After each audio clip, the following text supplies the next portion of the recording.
Irmãos, vamos abrir novamente em Gênesis 22. Eu quero começar esse capítulo hoje. Nós temos, é um capítulo fácil de entender, ele não é difícil. As histórias de Gênesis não são difíceis, nós temos que entender apenas alguns detalhes delas e conhecer os aspectos doutrinários teológicos ligados a elas. E essa passagem é muito conhecida, ela não é difícil, ela é fácil e ela é conhecida pelos irmãos. Os irmãos já leram várias vezes, sabem bastante, conhecem bastante já esse episódio, o grande episódio, a grande prova de Abraão, quando Deus pediu o seu único filho em holocausto. Então os irmãos conhecem essa história, é sempre uma história tocante, sempre uma história com contornos emocionais bastante fortes, mexe conosco por causa da sua força. E muitas pessoas falam desse texto admiradas, alguns dizendo, olha, eu gostaria de ter metade dessa fé que Abraão teve, para chegar ao ponto em que ele chegou, realizar as coisas que ele realizou, é algo maravilhoso, e de fato é isso. Por outro lado, há uma contrapartida, há pessoas, há pregadores, já vi pregadores criticando Abraão, dizendo que ele jamais deveria obedecer isso, que ele deveria se levantar contra Deus, dizer, isso que o Senhor pede é um absurdo, e eu jamais farei isso, e o Senhor está sendo injusto comigo, e deveria haver essa reação de Abraão. Criticam o texto bíblico, pregadores evangélicos dizendo isso.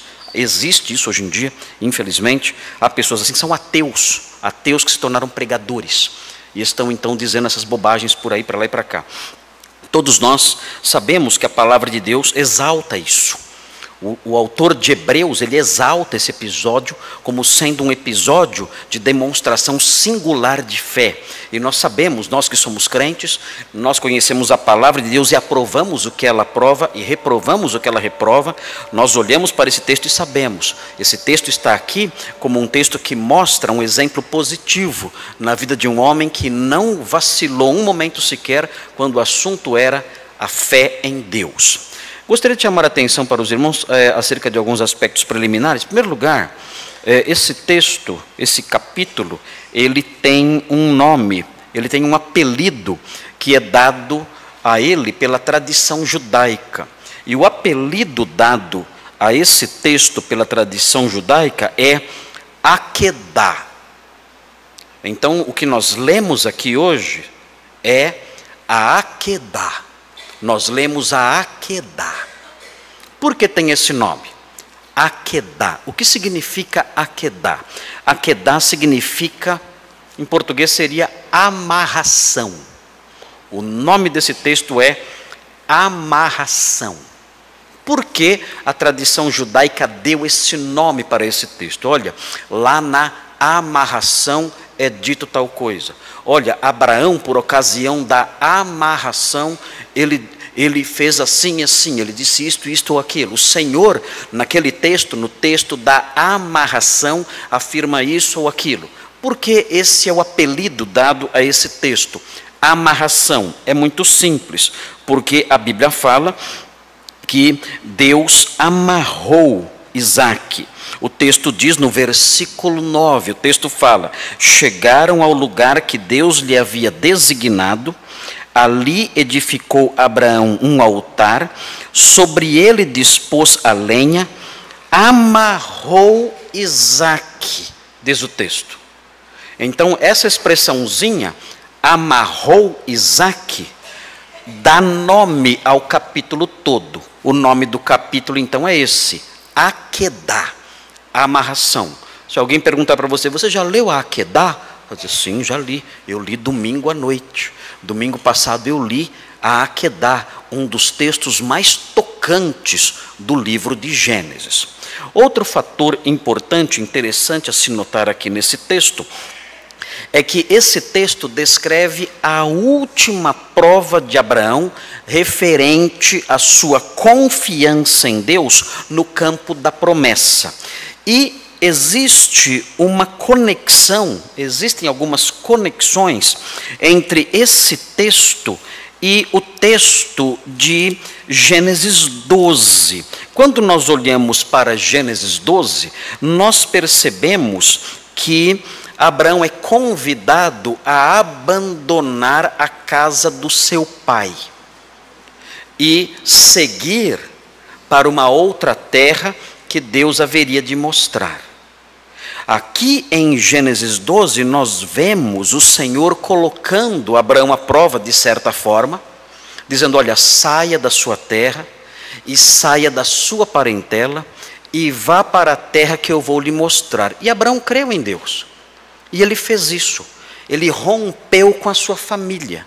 Ele rompeu com o seu pai e com a casa do seu pai. E foi embora, e foi para uma outra terra. Aqui, na última prova de Abraão, aqui Abraão não é instado a romper com seu pai. Ele não é instado a romper com seu passado.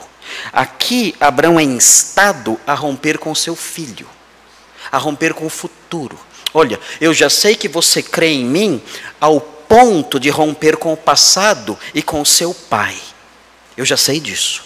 Agora eu quero ver se você crê em mim ao ponto de romper com o seu filho e com o futuro. Eu quero saber se você crê em mim, não só abrindo mão do passado e da casa do seu pai. Eu quero saber se você crê em mim ao ponto de romper com o futuro e com o seu próprio filho. Então existe essa relação nessa última prova que Abraão enfrenta aqui. É importante também notar, existe um outro fator interessante aqui, e que talvez possa explicar um pouco melhor, que não pode fugir da nossa vista. É importante ter isso em mente quando nós lemos Gênesis 22. A prova de Abraão foi realmente uma prova singular. Deus não apareceu simplesmente para ele e disse assim: olha, eu quero o sacrifício do seu filho. Isso por si só já seria terrível. Mas o que está em jogo aqui são outras coisas também. Notem, Ismael não era mais alguém que poderia herdar as promessas ou os bens de Abraão. Porque nós aprendemos nos capítulos anteriores que Ismael foi dispensado. Ele foi embora, ele com sua mãe. Não havia mais ali relação entre Abraão e Ismael. Somente Isaque havia sobrado. E havia, além dele ser o único filho, havia uma promessa conectada a Isaque. O que Deus havia dito a Abraão no capítulo 21, no versículo 12, era algo que na cabeça de Abraão não fazia sentido mais agora. Vejam o 21, 12. Disse, porém, Deus a Abraão, em 21, 12: não te pareça isso mal por causa do moço e por causa da tua serva. Esse moço é Ismael. Atende a Sara em tudo que ela te disser. Sara queria que Ismael fosse embora com Agar, sua mãe. Diz: olha, pode mandá-los embora.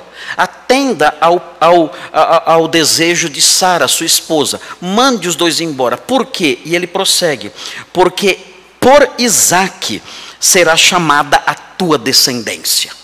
Então o que nós temos aqui é algo muito mais grave. Quando Deus pede que Abraão sacrifique Isaque, isso não abrangia somente o sofrimento de ver o seu filho ser morto por suas próprias mãos, de promover a morte do seu filho a pedido ali por ordem do Senhor. Era algo além disso. Um sério conflito teológico surgiu na cabeça de Abraão. Como eu posso fazer isso e Deus cumprir o que ele disse no capítulo 21, versículo 12? Deus disse que por meio de Isaque, a minha descendência terá continuidade. Isaque é ainda um rapaz, é um adolescente, é um jovenzinho. Ele não me deu netos ainda. Eu não tenho netos procedentes de Isaque. E agora, antes que eu tenha netos procedentes de Isaque, Deus ordena que eu mate meu filho. Então não existe só um conflito emocional aqui. O que existe aqui é um conflito teológico também. As coisas na mente de Abraão já não fazem mais sentido, as coisas não fecham. Deus disse, olha, Isaque será aquele por meio de quem você terá uma grande descendência e todas as famílias da terra serão abençoadas. Agora, Isaque, sem ter filho nenhum, é pedido em holocausto. Na mente de Abraão, ele está pensando, Deus mentiu para mim? Além de eu ter de entregar meu filho, porque o Senhor ordena, além disso, além desse terrível conflito emocional, além disso, eu também tenho que lidar com essa dúvida horrível. Será que Deus não vai cumprir a sua promessa? É nesse ponto que nós dizemos, Abraão teve fé. Por que Abraão teve fé? Porque ele pensou assim, Deus vai me dar um neto procedente de Isaque, mesmo eu matando Isaque. Faz sentido para você? Foi o que Abraão pensou. Essa foi a sua fé. Ele disse assim, Deus prometeu que Isaque me daria netos. E agora, Deus manda eu matar Isaque. Ele pensou, Deus, a palavra dele é digna de crédito. Isso significa que eu posso matar Isaque. E mesmo matando Isaque, Isaque me dará um neto.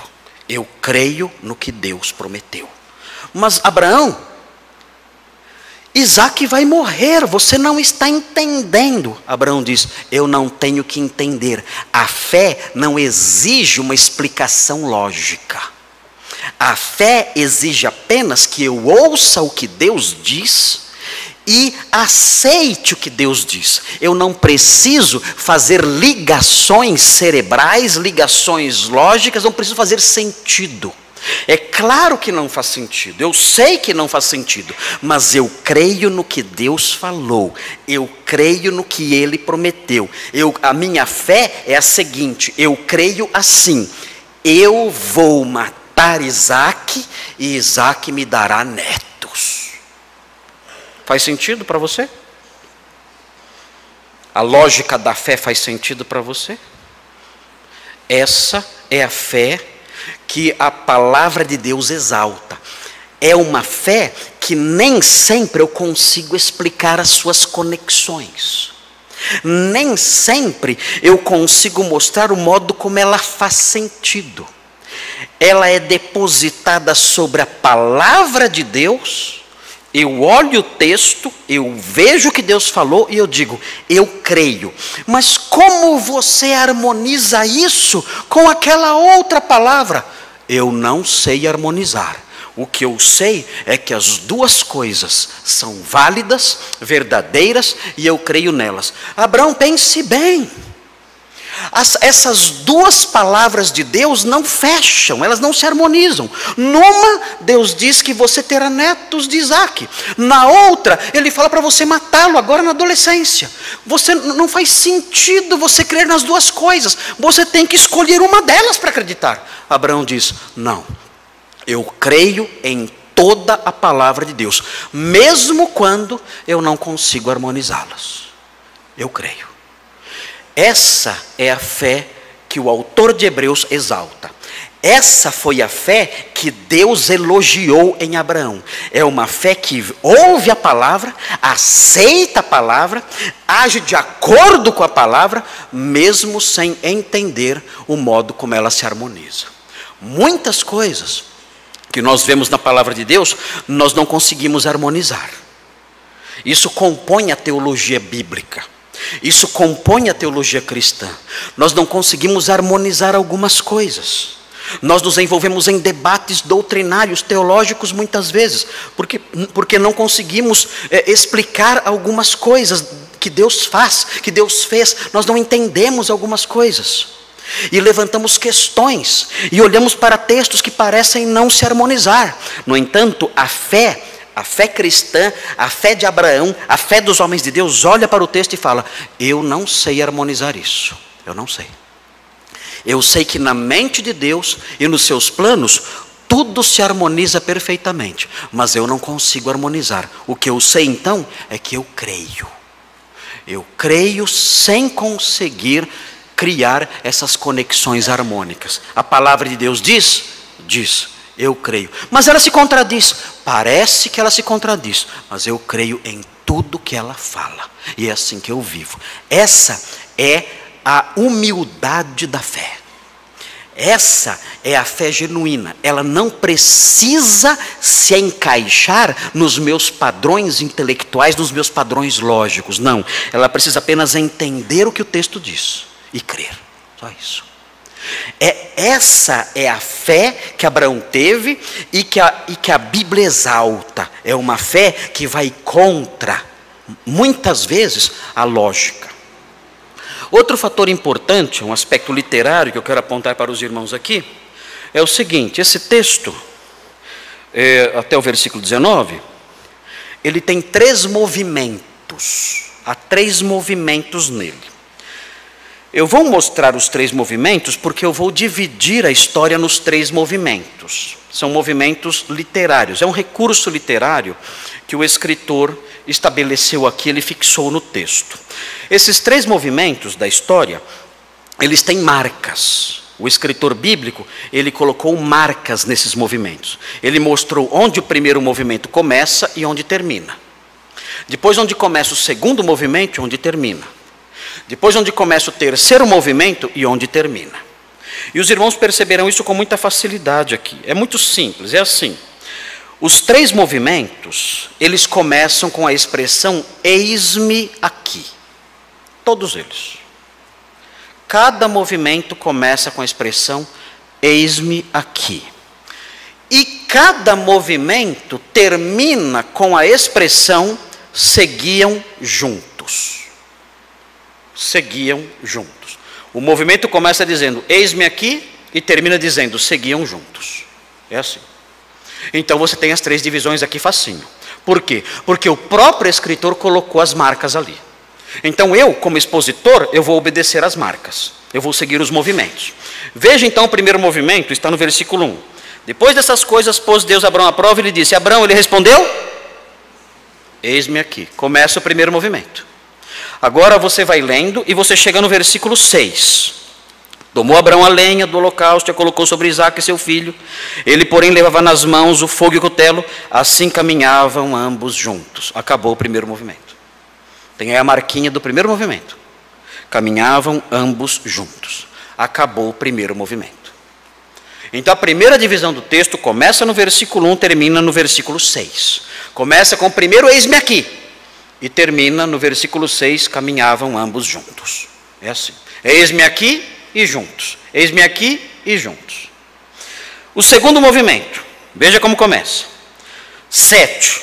Quando Isaque disse a Abraão, seu pai: meu pai, respondeu Abraão: eis-me que começou o segundo movimento. Está aí o segundo movimento.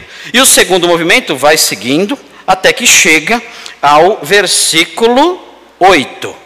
É um movimento curtinho.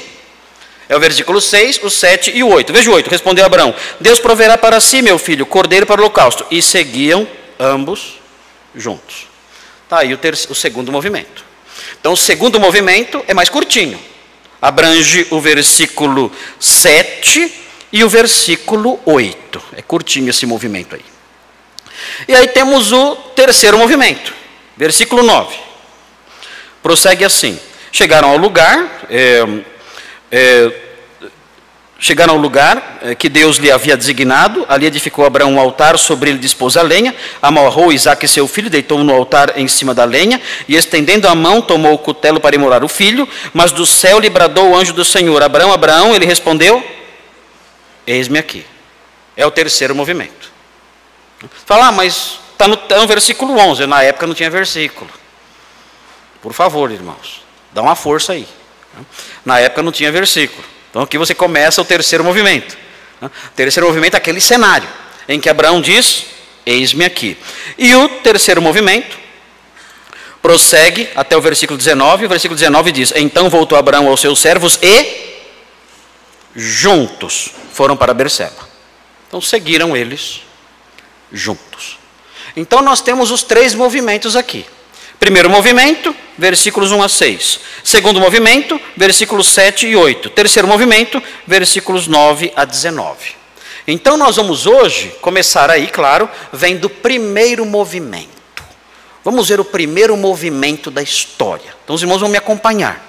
O escritor, Moisés, é muito capaz. Ele é muito capaz.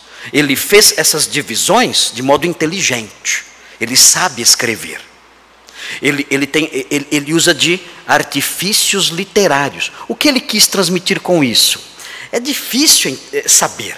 Nós podemos fazer sugestões, mas o que ele quis transmitir quando ele coloca essas marcas, eis-me aqui, juntos, eis-me aqui, juntos, eis-me aqui, juntos, o que ele quer mostrar com isso? É meio obscuro isso para nós. Há uma lição teológica aqui? Talvez possamos dizer, olha, quando alguém se dispõe diante de Deus, essa pessoa nunca fica só, mas acho que seria muito forçado isso. Talvez ele queira apenas mostrar um estilo literário bonito, um estilo literário bem ordenado, e isso é importante para nós. Por quê?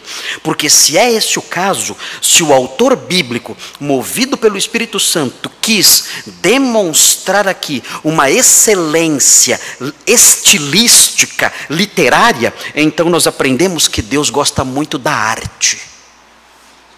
Deus gosta das coisas bonitas. Deus gosta das coisas bem feitas. Isso é bom, porque na sociedade moderna, em meio ao secularismo que nos cerca, a arte foi banalizada. O que nós temos hoje em dia, que se chama de arte, não é arte coisa nenhuma. São músicas horríveis, são expressões banais, tolas, de pessoas que não têm talento nenhum, dizendo isso é arte. Alguém urina na rua e fala isso é arte. Alguém cospe no chão e fala isso é arte. O diabo banalizou expressões da imagem e semelhança que Deus colocou em nós. A arte é uma das expressões da nossa imagem e semelhança. E o diabo tenta banalizar isso para cuspir na imagem e semelhança que somos nós. Mas quando nós olhamos para a palavra de Deus, nós percebemos em manifestações como essa, em expressões literárias tão bem feitas como essa, nós percebemos que o Espírito Santo, ao produzir o texto bíblico, ele não somente transmitiu verdades morais, ou informações históricas relevantes na história da redenção, não. Além disso, ele transmitiu também algo da mente de Deus, em termos daquilo que Deus realmente aprova. E nós aprendemos vendo isso, que Deus aprova o capricho, a excelência, a arte bem feita, a dedicação àquilo que se faz. Moisés, quando produziu esse texto, além de ser uma história linda, ele colocou elementos de beleza e de arte, de criatividade nessa história, mostrando como Deus quer que nós expressemos aquilo que realmente é artístico, com beleza, com sublimidade, com capricho. É assim que tem que ser. E o crente tem que ser assim. O crente, nos seus apegos relacionados à estética, à arte, a essas expressões culturais, ele não pode abraçar o lixo que é oferecido a ele. Crente nenhum, jamais, vai olhar para uma música funk e dizer isso é arte. Jamais. Ele vai sentir vontade de vomitar. Isso é uma afronta contra a imagem e semelhança de Deus. Isso é uma afronta contra qualquer conceito mais elementar de talento e arte. Ele sabe disso por quê? Porque os seus afetos são influenciados pela palavra de Deus, e a palavra de Deus exalta isso. Deus fez tudo com beleza, e a sua palavra, a obra sua, é marcada por isso, por beleza, por criatividade, por excelência, por elementos artísticos reais. Por isso essas coisas estão aqui. E nós vamos seguir essa divisão, nós vamos seguir esses movimentos. Vamos então olhar para o primeiro movimento. Vamos caminhar sobre ele. Veja o que diz, nós vamos conhecer alguns detalhes do primeiro movimento da Akedah. O primeiro movimento da amarração. Veja aí o que diz o texto. Depois destas coisas. Quanto tempo depois? E depois de que coisas? Nós temos que nos situar aqui. É importante que nos situemos, porque é curioso notar, existe uma grande brecha de tempo entre o capítulo 21 e o capítulo 22. Há uma brecha, e não é pequena. Porque notem, quando nós olhamos o capítulo 21 e nós vemos ali Isaac sendo desmamado, nós aprendemos, quando estudamos o capítulo 21, que Isaac nessa época devia ter 2 ou 3 aninhos de idade. Os irmãos se lembram disso. Quando estudamos o capítulo 21, o texto fala que Isaac foi desmamado. Que idade ele tinha? Mais ou menos isso, 2 ou 3 anos. O Ismael já era um adolescente e começou a judiar de Isaac, zombar dele. É o primeiro caso de bullying na Bíblia, que nós vimos no capítulo 21. Primeiro caso de bullying. E o caso foi tão grave, o bullying foi tratado de modo tão severo, que Ismael foi expulso de casa com a sua mãe. Então a Bíblia condena o bullying e aprova punições severas contra o bullying, mesmo sendo um adolescente. O fato é que Ismael fez bullying, Isaac foi vítima de bullying pequenininho, ali. Sara não gostou, pediu para que ele fosse expulso e Deus aprovou. Pode expulsar. É bullying? É, expulsa. É assim. Aliás, é uma receita boa, né? É bullying? É, expulsa. Resolve. É assim que se trata o bullying, com expulsão. Bullying se trata com expulsão. É assim. Foi o que aconteceu. Então, Isaac era pequenininho. 2 ou 3 aninhos. Nessa história, aqui Isaac já não é um menininho. Ele não tem 2 ou 3 anos de idade. Lendo a história toda, nós percebemos que ele é chamado de rapaz. No versículo 5, a palavra que aparece aqui, Naar. Veja o versículo 5, fala assim: então disse a seus servos, esperai aqui com o jumento, eu e o rapaz iremos até lá. Ele diz. Já não é mais um menininho, é um rapaz. Se você olhar o versículo 12 diz: então lhe disse, não estendas a mão sobre o rapaz.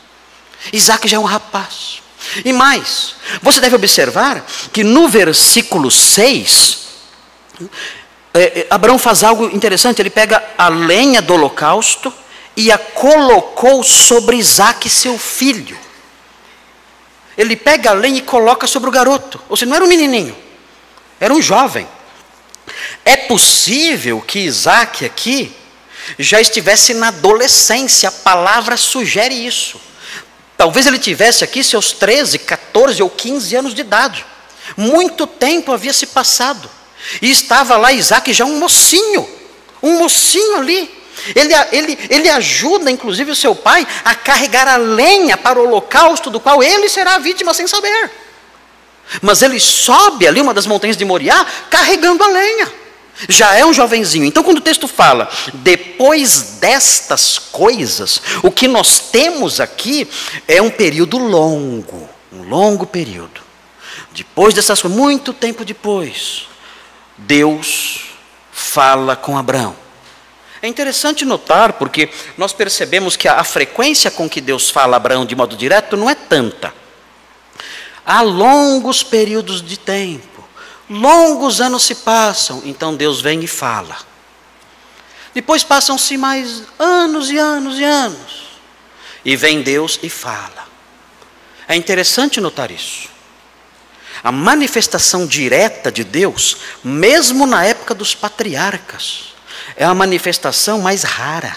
Não é o tempo todo ali ele falando. Isso, hoje em dia é impressionante. Hoje em dia tem gente que toma café com Deus todo dia de manhã. E tem revelação o tempo todo, toda hora. É algo insano. Você fala, meu Deus, isso não tem cabimento, isso é mentira. São mentiras. Nós vemos na palavra de Deus que Deus não se manifesta desse jeito. E na própria história de Abraão vemos isso. Os anos se passam e então Deus se manifesta ali e fala diretamente ao seu servo e as coisas então caminham. Veja então na sequência, o texto diz assim: pôs Abraão à prova e lhe disse: Abraão, este lhe respondeu: eis-me aqui. Aí o primeiro marco. E aí vem o versículo 2. E note, no versículo 2 existe uma gradação. E essa gradação, desculpem o modo como eu vou clarificá-la aqui, mas é uma gradação cruel. É uma gradação cruel. Notem o modo como Deus descreve Isaac. O que Deus quer fazer aqui parece ser realmente despertar os sentimentos de Abraão. Porque a forma como ele vai descrevendo o menino que ele quer que seja sacrificado é algo extremamente doloroso para um pai. Veja como ele faz. Diz assim: acrescentou Deus: toma teu filho. Ok. Temos aqui a primeira forma que ele se refere a Isaac. Ele prossegue: teu único filho. Ele lembra, só tem ele. Ismael foi mudado embora. E você não tem outro. Pega seu filho. Seu único filho. Ele prossegue, ele fala o nome. Isaac. O que significa Isaac? Ele ri. Você se lembra das alegrias que ele trouxe para você? Tome seu filho. Seu único filho, aquele que fez você rir. Aquele que é o motivo da sua alegria. Pega esse menino, pega esse jovenzinho, pega esse adolescente. Pegue seu filho, seu único filho. Pegue Isaac, aquele que é o motivo da sua alegria. Ele prossegue: toma teu filho, teu único filho Isaac, a quem amas. É para judiar. É para judiar. A quem amas. Esse aí. Para você não ter dúvidas. Quem eu quero é esse. É seu filho, seu único filho, é Isaac, a quem amas. É esse. E prossegue o texto. E diz assim: e vai-te à terra de Moriá. Nós não temos aqui uma definição exata do lugar. O texto fala terra de Moriá. E prossegue dizendo: oferece-o ali em holocausto, e fala sobre um dos montes que eu te mostrarei. Não fala que monte é, não fala.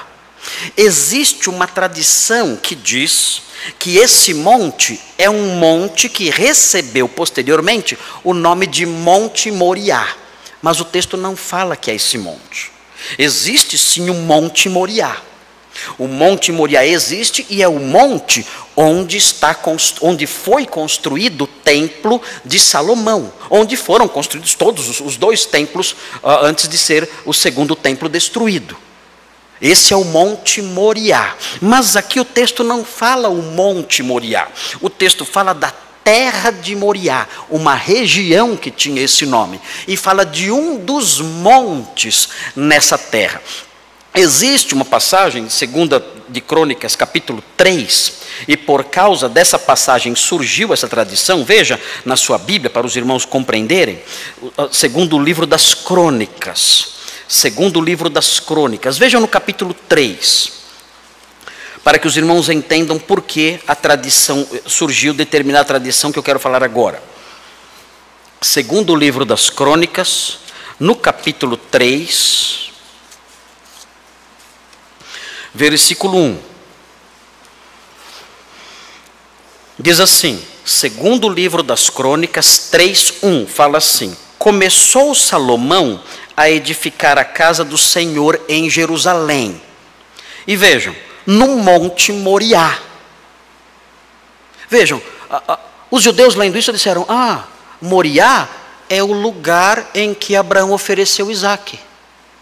Nesse lugar em que Abraão ofereceu Isaque, Deus mandou Salomão construir o templo. E ele prossegue: Monte Moriá, onde o Senhor aparecera a Davi seu pai, lugar que Davi tinha designado na eira de Ornã, o Jebuseu. Então disseram o seguinte: olha, certamente o lugar onde o templo de Salomão foi construído, e mais tarde o templo de Herodes foi construído, certamente é o lugar em que Abraão tentou sacrificar seu filho Isaque.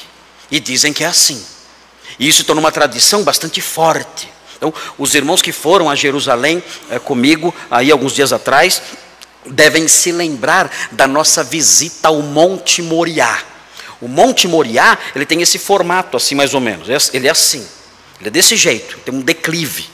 E aqui na parte baixa do declive, ainda que seja alto, existe lá a cidade de Davi, existe ali o castelo, o palácio de Davi, de onde ele viu Batseba se banhar lá embaixo. Existem ainda ali as ruínas desse palácio, do palácio de Davi. E você subindo, seguindo mais, você chega à parte mais alta do Monte Moriá. E você chega então ao lugar onde era o templo, onde hoje está o Domo da Rocha, onde hoje está a Mesquita Dourada, o Domo Dourado, está lá. No lugar onde era o templo, não tem mais templo, o templo foi destruído e construiu essa mesquita lá. Então dizem o seguinte: olha, onde está essa mesquita aqui? Nesse monte, no Monte Moriá, onde está essa mesquita? Ali é o lugar exato em que Abraão realizou ali o que é narrado na Aquedá. Ali existe uma pedra, dizem. E essa pedra, por isso chama o Domo da Rocha. Essa pedra é a pedra sobre a qual Deus colocou Isaque para sacrificá-lo. E os muçulmanos creem nisso, que ali tem uma pedra, e tem mesmo uma pedra, e essa pedra foi o lugar em que Deus colocou Isaque para matá-lo ali, para oferecê-lo em sacrifício ali. Irmãos, com todo respeito às tradições judaicas e islâmicas aí, mas esse texto não dá base nenhuma para isso. Esse texto nem fala que a montanha era a montanha do templo. E nem fala que Abraão colocou seu filho sobre uma pedra. O texto fala que Abraão fez um altar e colocou o seu filho sobre o altar. Não fala de pedra nenhuma lá. Então parece que há alguns equívocos aí nessa tradição. É claro, o templo que foi construído posteriormente está na região de Moriá. Mas nós não podemos afirmar: olha, Abraão trouxe o seu filho para o monte do templo, aquele monte lá que está lá hoje com a mesquita lá, e foi ali que ele tentou sacrificar. Nós não podemos afirmar isso com certeza, porque o texto é muito vago. O texto diz: oferece o holocausto sobre um dos montes que eu te mostrarei. O texto diz isso. Não fala qual era o monte exatamente. Muito bem, agora vejam. O texto diz assim: vai-te à terra de Moriá e oferece-o ali em holocausto. Talvez nós, nas nossas concepções religiosas, nas nossas visões acerca do modo como o culto deve processar e tudo mais, talvez por causa de um conhecimento do Antigo Testamento um pouco mais superficial, talvez nós não tenhamos uma visão clara do que isso significava. Oferecer o menino ou o jovem em holocausto. O que era isso? Geralmente, quando nós falamos de Abraão oferecendo seu filho ali a Deus, nós pensamos em Abraão pegando o seu punhal e cravando o punhal no peito do seu filho. Isso é apenas parte do ritual. Não era só isso. Oferecer em holocausto era algo muito mais complexo. Oferecer em holocausto envolveria matar o moço, cortá-lo em pedaços e colocar fogo nele. Era isso. E queimá-lo até as cinzas. Era isso. Quando o texto fala que Abraão creu em Deus, irmãos, isso não foi brincadeira.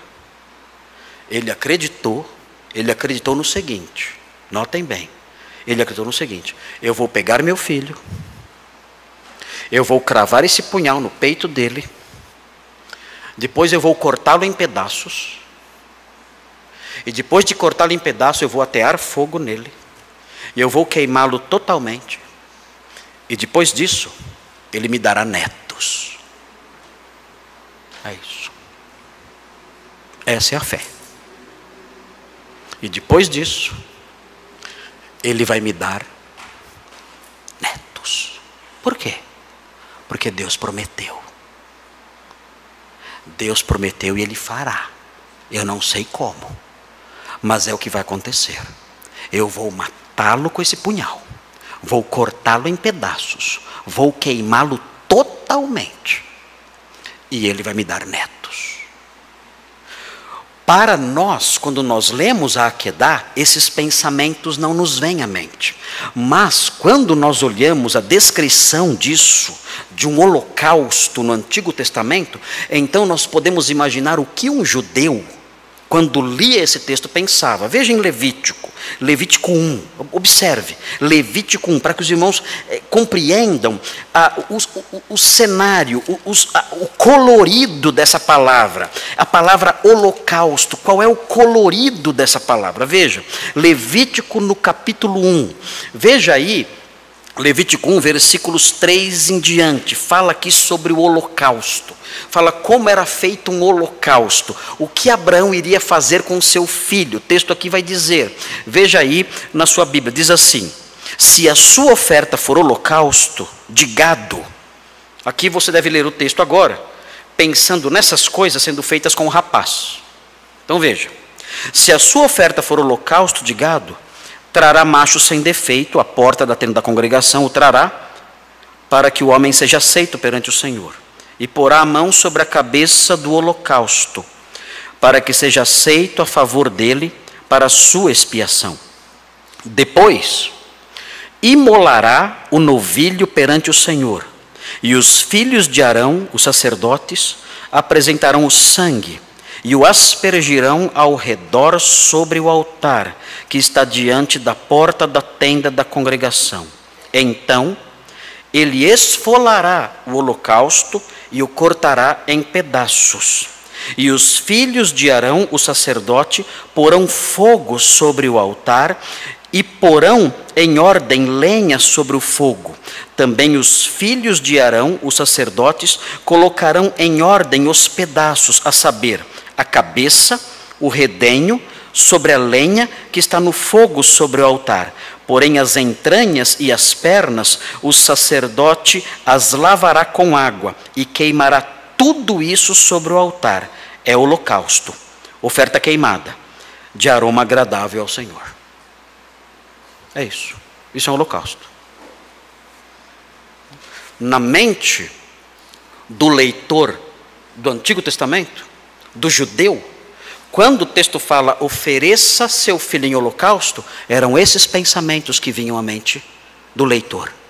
E Abraão tinha conhecimento dessas coisas, porque nós sabemos que desde os dias de Noé, sacrifícios assim eram apresentados a Deus. Então Abraão sabia exatamente o que ele tinha que fazer.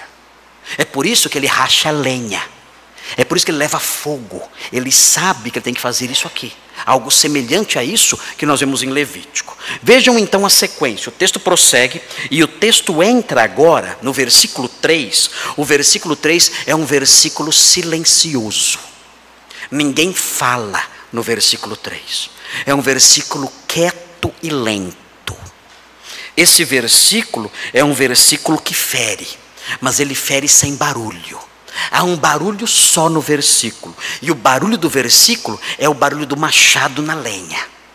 É assim, é o versículo terrível, mas é o versículo do silêncio. Abraão não diz nada aqui, ninguém diz nada aqui. É um versículo silencioso. O texto diz assim: levantou-se, pois, Abraão de madrugada Isso mostra uma grande disposição. Quando nós lemos em Gênesis essas expressões, a expressão levantou-se de madrugada, essa é uma expressão recorrente em Gênesis, aparece pelo menos 5 ou 6 vezes em Gênesis, levantou-se de madrugada, o objetivo é mostrar a disposição da pessoa. Levantar-se de madrugada em Gênesis mostra isso, uma disposição de fazer logo. É o que nós temos aqui. Certamente Abraão não dormiu à noite, eu não dormiria. Certamente ele não dormiu. E o texto fala: levantou-se, pois, Abraão de madrugada, e tendo preparado o seu jumento, é o versículo quieto. Abraão não fala, está escuro. Ele se levanta de madrugada e prepara o seu jumento. Tomou consigo 2 dos seus servos, também não diz nada. O texto não fala as palavras que ele reproduziu, nada disso. O versículo é quieto, é silencioso. O leitor tem que sentir o peso da madrugada.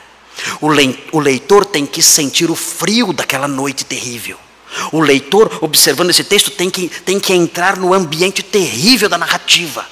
Ele chama os seus servos, toma consigo 2 dos seus servos, e a Isaque, seu filho, ele desperta eles todos, e o texto diz: rachou lenha para o holocausto, e foi para o lugar que Deus lhe havia indicado. Ele racha lenha, porque ele sabe, eu terei que queimar o corpo dele. Eu tenho que fazer isso. Por isso eu vou rachar lenha e levar. Aqui, algo estranho. E o texto não fala, mas talvez para os servos e para o próprio menino, os atos de Abraão nesse momento, nesse versículo silencioso, são atos um tanto sem lógica. Por quê? Porque ele racha lenha para caminhar 3 dias levando lenha. Mas isso não faz muito sentido. Ele não precisava levar lenha. Não precisava. Onde ele ia, ele podia encontrar lenha. O que ele precisava levar era um carneiro. Isso ele não ia achar. Lenha ele encontraria no caminho. Carneiro não. Lenha ele encontraria no próprio monte, no trajeto, ou mesmo junto ali do local. Fácil achar lenha. Mas carneiro não. E o que ele faz? Ele leva a lenha, mas não leva o carneiro. E então na mente dos servos, e certamente na mente também de Isaque, as coisas não estão fechando. Isaque vai expressar isso depois. Espera aí, Senhor, Pai, onde está? Tem a lenha, estamos 3 dias carregando uma lenha inutilmente. Podemos pegar lá. É interessante a sua provisão. O senhor é um homem prevenido, pelo jeito. Vai que a gente não acha lenha, né? Vai que Bolsonaro tenha botado fogo em tudo. Não sabemos. Então o senhor é um homem previdente.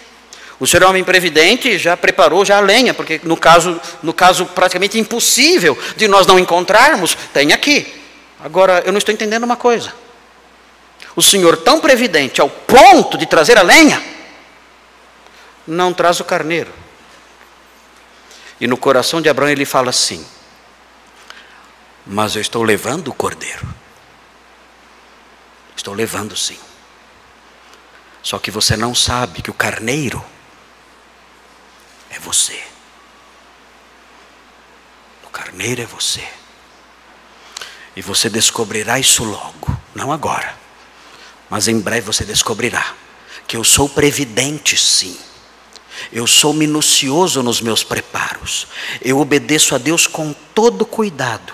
Eu preparo até a lenha que eu sei que eu posso encontrar lá na frente. Eu me previno levando a lenha de casa.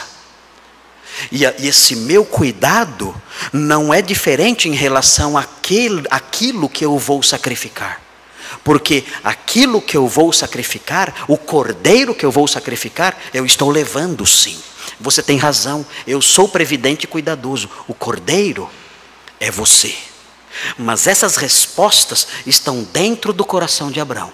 E nós não conseguimos imaginar o seu sofrimento enquanto ele prepara essa lenha. E sabe em seu coração, sabe em sua mente, que o cordeiro também está sendo levado, que o cordeiro também está sendo preparado.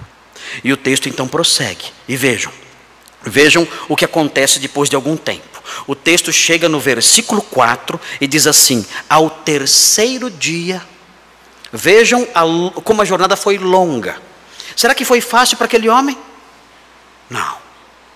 Ao terceiro dia. Não significa que foram 24 horas, mais 24 horas, mais 24 horas. Não significa isso. Hoje nós vimos na classe Novos Membros que terceiro dia significa depois de amanhã. Depois de amanhã. Porque conta pedaços, facções do dia, frações do dia, contam na Bíblia como dias inteiros. Então quando fala o terceiro dia, significa depois de amanhã. O dia que partiu, o dia inteiro de viagem e a porção do dia em que a pessoa chegou. Então foi uma longa jornada. No caminho, Abraão ia lutando ali consigo. Sara sabia dessa história? Se ele tivesse contado para Sara, o que vocês acham que ia acontecer? Sara, eu vou até Moriá porque eu tenho que matar o menino. Hã? Então o que ele ia fazer? Peraí que eu vou fazer um lanchinho para vocês. É isso? Ele não contou para Sara. Não contou para os servos. Não contou para ninguém. E nem podia. Não havia como. É um daqueles momentos na vida de uma pessoa em que ela não pode compartilhar. Não pode. E isso deve nos ensinar algumas coisas. Nós não temos que ficar desabafando tudo que tem no nosso coração o tempo todo. Nós vemos na era do aconselhamento. Qualquer sentimento meu eu tenho que desabafar e derramar tudo. E eu não aprendo a lidar sozinho com os meus problemas muitas vezes. Isso não gera amadurecimento. Nós temos o povo de Deus. Nós devemos compartilhar nossos fardos. Devemos pedir que eles nos ajudem em nossas lutas, em nossos problemas internos. Isso tudo é correto. Devemos contar com eles nos momentos em que as coisas são difíceis demais. Mas nós temos que ter discernimento. Porque muitas vezes há coisas, e temos que ter inteligência para perceber isso, sabedoria para perceber isso, há muitas coisas que nós temos que compartilhar somente com Deus, com mais ninguém. E é momento do povo evangélico no Brasil aprender isso. E o que nós temos muitas vezes é um monte de garotos chorões, que vivem o tempo todo procurando pastor, procurando irmão para derramar qualquer coisa. Ah, não achei o sapato que eu queria, estou deprimido. Diga algum versículo para me consolar. E uma dependência constante de desabafos, o tempo todo jogando para fora o que tem no coração. Isso não é amadurecimento e nem promove amadurecimento espiritual e pessoal. Nós temos que amadurecer ao ponto de saber, existem coisas da minha experiência, da minha vida, que eu tenho que lidar com elas sozinho. Ninguém tem que saber. Eu e Deus vamos lidar com isso, e o Senhor há de me orientar na sua palavra, o Senhor há de falar ao meu coração, e eu vou passar por essa fase, eu vou amadurecer em meio a isso, mas esse fardo, esse vale de escuridão, eu tenho que passar por ele sozinho. Eu não tenho que levar os meus prantos e os meus choros para ninguém. Esse aspecto da minha vida, se eu compartilhar com alguém o que eu estou passando, a prova que eu estou vivenciando, pode ser que eu gere mais problemas ainda. Pode ser que ninguém compreenda. Sara jamais vai compreender que eu tenho que matar Isaac. Esses servos jamais vão compreender que eu tenho que matar Isaac. Isaac jamais vai entender essa minha luta, que eu tenho que matá-lo. O que eu estou passando, se eu compartilhar com alguém, vai piorar a situação. É um problema que eu tenho que seguir com ele sozinho e resolvê-lo sozinho com o socorro do meu Deus e ele só. E nós aprendemos isso nessa história. Abraão caminha 3 dias, com o coração pesado, mas ele sabe que não pode compartilhar com ninguém isso. É algo entre ele e Deus. Ele crê em Deus e dá cada passo naquele deserto. Ele crê em Deus e vai caminhando na direção das montanhas. Ele crê em Deus e olha o seu filho ali, juntamente com os servos, acompanhando ali, conversando, brincando, rindo. Ele crê em Deus e prossegue a sua jornada, sem dizer nada a ninguém. Porque ele sabe que é o tipo do problema, é o tipo do fardo que ele tem que carregar sozinho. E temos que aprender isso também. Nós temos que amadurecer. Eu não tenho que ter prazer o tempo todo em derramar meu coração. Tudo. O tempo todo compartilhando e jogando. E aconselhamento. Não preciso fazer isso o tempo todo. Eu tenho que ter equilíbrio nessas coisas. Eu tenho que amadurecer e saber. Há coisas que eu devo resolver sozinho, com a força que Deus dá, com a fé que há no meu coração e desfrutando da comunhão que eu tenho com Deus. O texto prossegue e chegamos no versículo 5. Quando chegamos no versículo 5, já nos aproximando do fim do primeiro movimento, vejam aqui uma das maiores expressões de fé que há na Bíblia. Esse versículo tem uma das maiores expressões de fé que há na Bíblia. Veja o que diz. Então disse a seus servos. O texto fala que ele levantou os olhos ao terceiro dia. Ele ergueu os olhos e viu o lugar de longe. Foi gostoso ver o monte ao longe. Estamos chegando. Ele viu o lugar ao longe. E o texto fala então que ele para. E chegamos no versículo 5. O versículo 5 diz: então disse a seus servos: esperai aqui com o jumento. Eu e o rapaz iremos até lá. E havendo adorado, voltarei para junto de vós. Eu li certo? Não? Não li certo? O que ele fala? Voltaremos. Como? Voltaremos? Voltaremos? Olha, deixa eu dizer para vocês o que eu vou fazer. Eu vou subir aquela montanha com o menino e eu vou preparar um altar de pedras. Então eu vou pegar o menino, o rapaz, eu vou amarrar o menino. Eu vou colocar sobre o altar. E depois disso, está vendo esse cutelo? Esse cutelo não é só algo que perfura, é o que corta também. O termo usado aqui no texto não é somente algo que perfura, é o que corta também. Eu vou pegar esse cutelo e eu vou matar o menino, vou esfaqueá-lo e vou matá-lo sobre o altar. E vou espargir o seu sangue ali sobre o altar. Depois eu vou cortar o menino em vários pedaços e separar ali os pedaços sobre o altar. E depois disso, essa lenha que ele está carregando, eu vou colocar ali debaixo do altar e em volta do altar, e eu vou atear fogo. Eu vou queimar o corpo dele até as cinzas, tudo, vou queimar tudo. A cabeça, vou separar a cabeça, vou separar as pernas e as entranhas, e vou separar tudo ali, colocar sobre o altar, e vou atear fogo em tudo e queimar até as cinzas. E depois disso, eu e ele vamos voltar para irmos para casa. Amém? É o que ele diz aqui. Ele tinha certeza. Abraão tinha certeza. Ele não está jogando com as palavras. Ele não está enganando os servos. Ele não está usando de um artifício para enganar os servos e o menino. Como poderia dar uma primeira impressão. Nós voltaremos logo. Com segundas intenções na sua cabeça. Sabendo, eu sei que eu não vou voltar. Não. Ele sabe que vai voltar. Ele fala, eu sei que eu vou voltar com ele.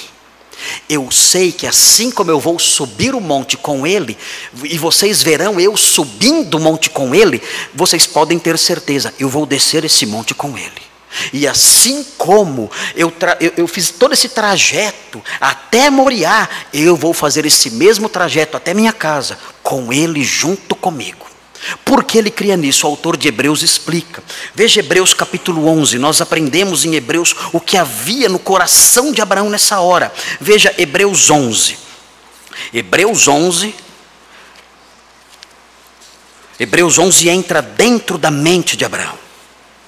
É o que nós não conseguimos fazer, nós podemos imaginar. Mas o autor de Hebreus, pela inspiração divina, ele sabia o que Abraão estava pensando. Deus revelou a ele o que Abraão estava pensando. Então em Hebreus 11 nós descobrimos o que havia no pensamento de Abraão. Ele diz o seguinte, Hebreus 11:17, diz assim, pela fé, Hebreus 11:17, pela fé, Abraão, quando posto à prova, ofereceu Isaque. Estava mesmo para sacrificar o seu unigênito, aquele que acolheu alegremente as promessas, a quem se tinha dito, em Isaque será chamada a tua descendência. E vejam, porque considerou que Deus era poderoso, até para ressuscitá-lo dentre os mortos, de onde também, figuradamente, o recobrou. Porque Abraão disse, voltaremos. Porque ele disse, depois disso tudo, depois que eu queimar o corpo, Deus vai ressuscitar esse menino. E eu sei que ele vai ressuscitar. Sabe por que eu sei que ele vai ressuscitar? Porque esse menino vai me dar netos. E sabe como eu sei que ele vai me dar netos? Deus prometeu. E o que Deus promete, Ele cumpre. Eu verei isso. Eu verei essas cinzas se juntarem novamente. Eu verei esses pedaços do corpo dele se juntarem novamente. Eu verei esse menino se levantar daquele altar. Eu verei isso e eu vou descer com ele. E eu terei netos desse menino. Isso vai acontecer. Eu creio nisso. E por isso ele subiu aquele monte. E por isso ele fez o que ele fez. E nós prosseguimos e nós chegamos então ao fim do primeiro movimento. E o primeiro movimento então termina no versículo 6 dizendo assim, tomou Abraão a lenha do holocausto e a colocou sobre Isaque, seu filho. Ele, porém, levava nas mãos o fogo e o cutelo. Aqui o versículo separa bem quem é a vítima e quem é o sacrificador. Quem é o sacrificado e quem é o sacrificador. Quem está com a lenha? Quem está sob a lenha? Isaque. Quem está com o fogo e a faca? Abraão. Então nós sabemos quem é a vítima e quem é o sacrificador. E o texto prossegue. E o texto diz, ele porém leva nas mãos o fogo e o cutelo. Assim, e aí termina o primeiro movimento. Assim caminhavam ambos juntos. E acaba o primeiro movimento. Fecha a cortina. Cortina fechou. Primeiro ato. Acabou. Ok. Muito bem. E o que vai acontecer? Na sequência da peça. Os irmãos já sabem. Perdeu um pouco a graça, né? Os irmãos já sabem o que vai acontecer. Perdeu um pouco a graça. Ok. Nós vamos parar aqui. Mas eu quero, antes de parar de vez, no primeiro movimento, eu gostaria de apontar duas liçõezinhas importantes para vocês aqui.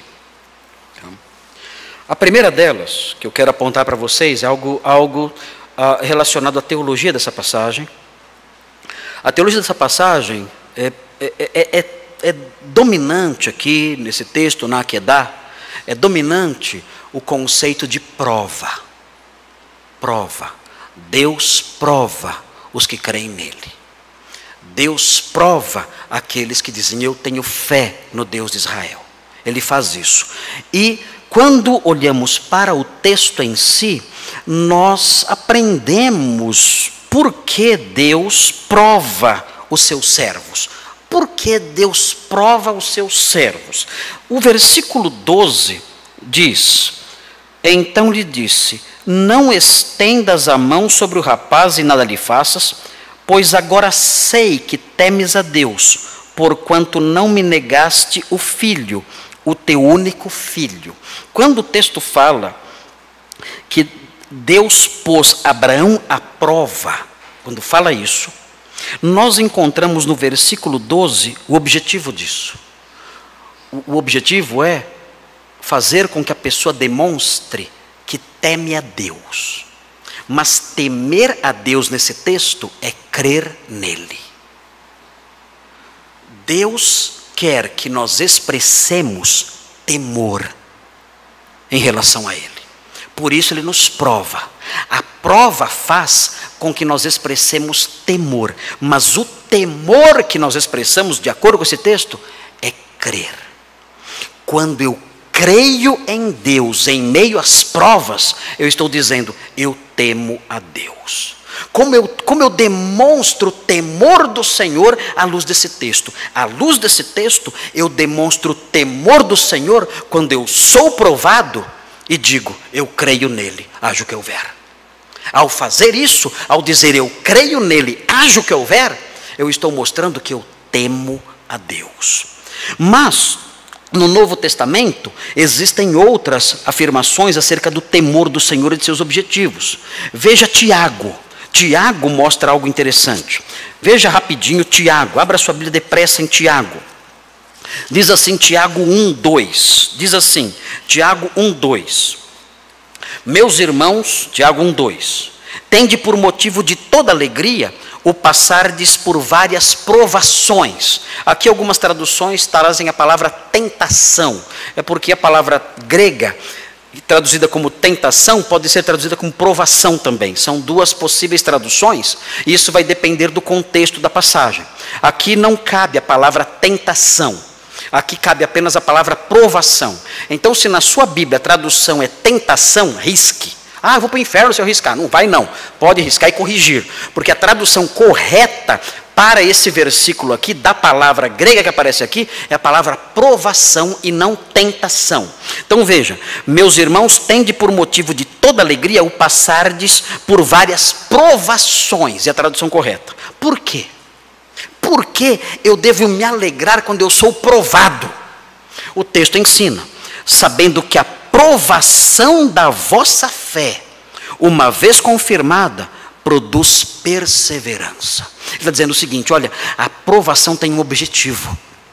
A provação tem por propósito tornar você mais forte. A palavra perseverança significa fortaleza. Tornar você alguém mais forte diante das provas que nos sobrevêm. Tornar você mais perseverante em face dos ataques à fé. Então, a provação, ela é útil, ela é uma bênção de Deus, porque ela gera isso, ela gera força. Ela faz com que a pessoa seja mais forte. E o texto fala na sequência, aí já mostrando o que devemos fazer. Ora, a perseverança deve ter ação completa, para que sejais perfeitos e íntegros, em nada deficientes. Perseverem de modo completo. E a provação faz com que nós tenhamos isso, essa fortaleza maior, essa firmeza maior, essa paciência maior, quando a nossa fé é atacada. E um segundo motivo nós encontramos em 1 de Pedro, capítulo 1. Veja 1 de Pedro, capítulo 1.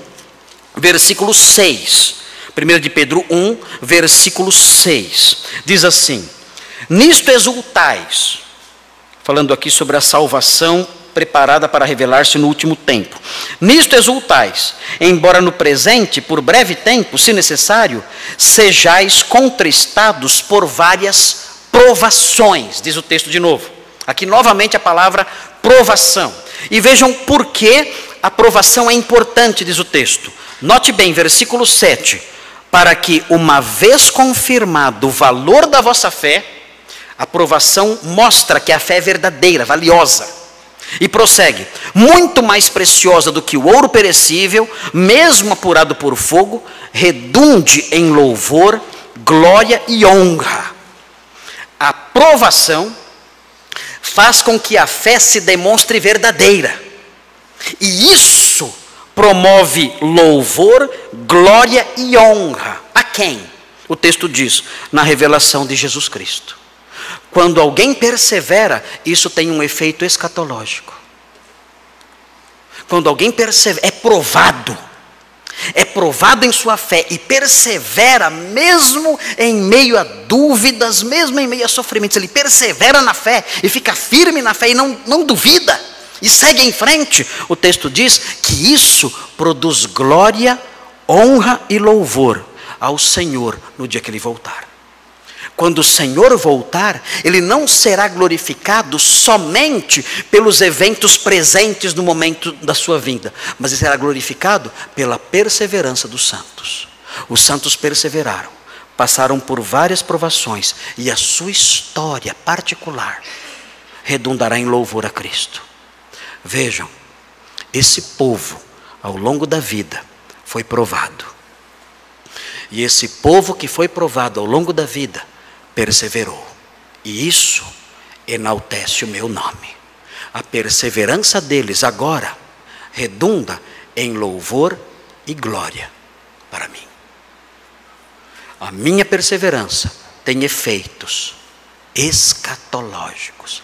Lá na frente, o Senhor será exaltado, porque hoje eu perseverei.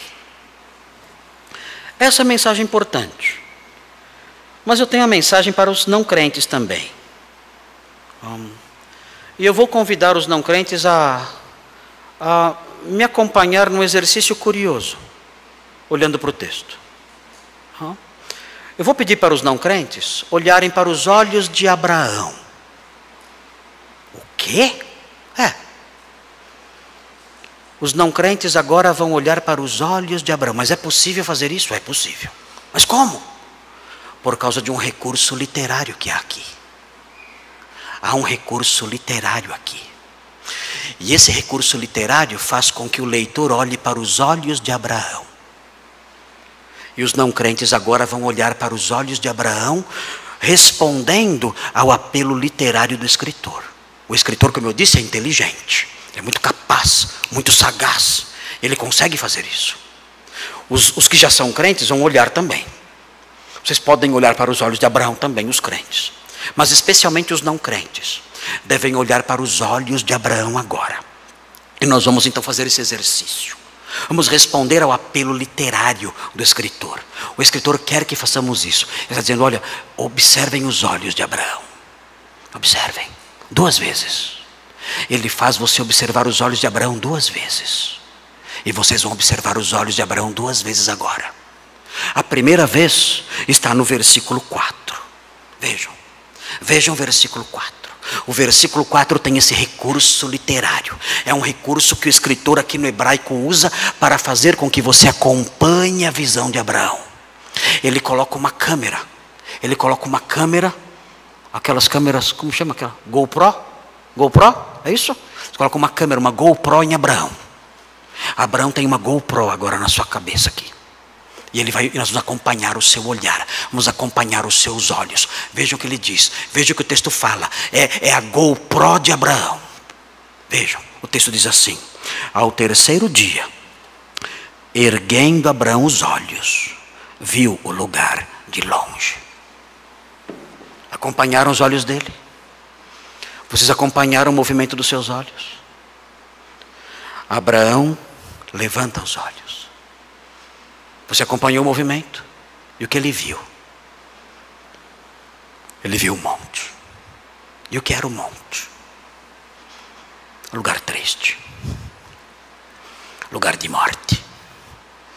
Lugar de prova. Lugar de dor. Lugar de sangue. Lugar de fogo. Era isso. Esse foi o primeiro movimento dos olhos de Abraão. E por quê? E por que eu convido os não crentes a acompanhar o olhar de Abraão? Por quê? Vou dizer por quê.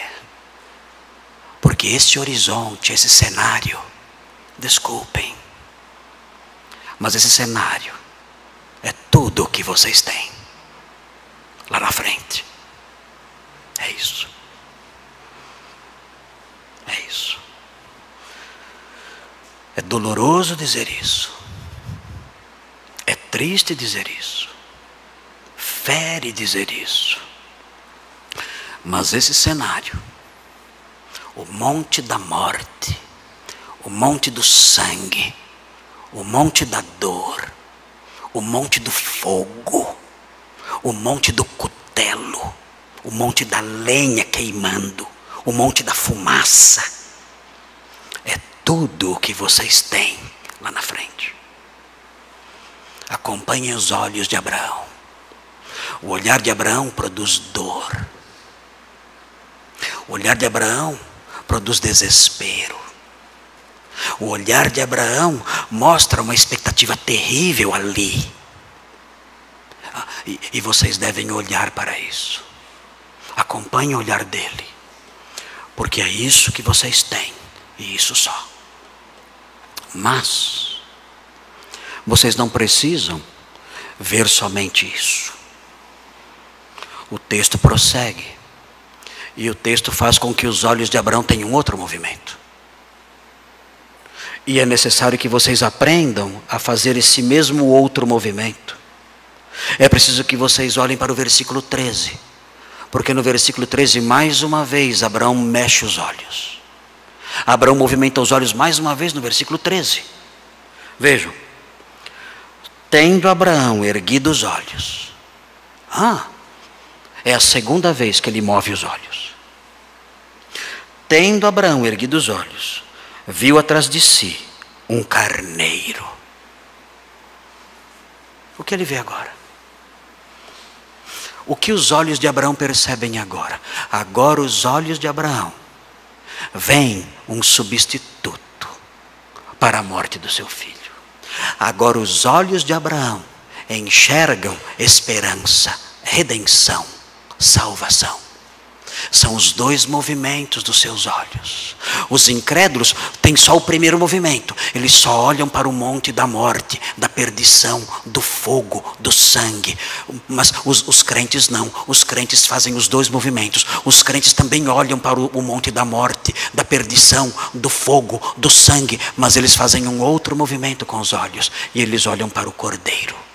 E eles sabem, ali está o Cordeiro de Deus.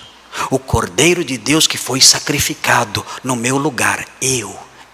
O Isaac de hoje. Aquele Cordeiro, Filho de Deus, morreu no meu lugar. Eu deveria morrer, mas ele foi meu substituto, a esperança para mim.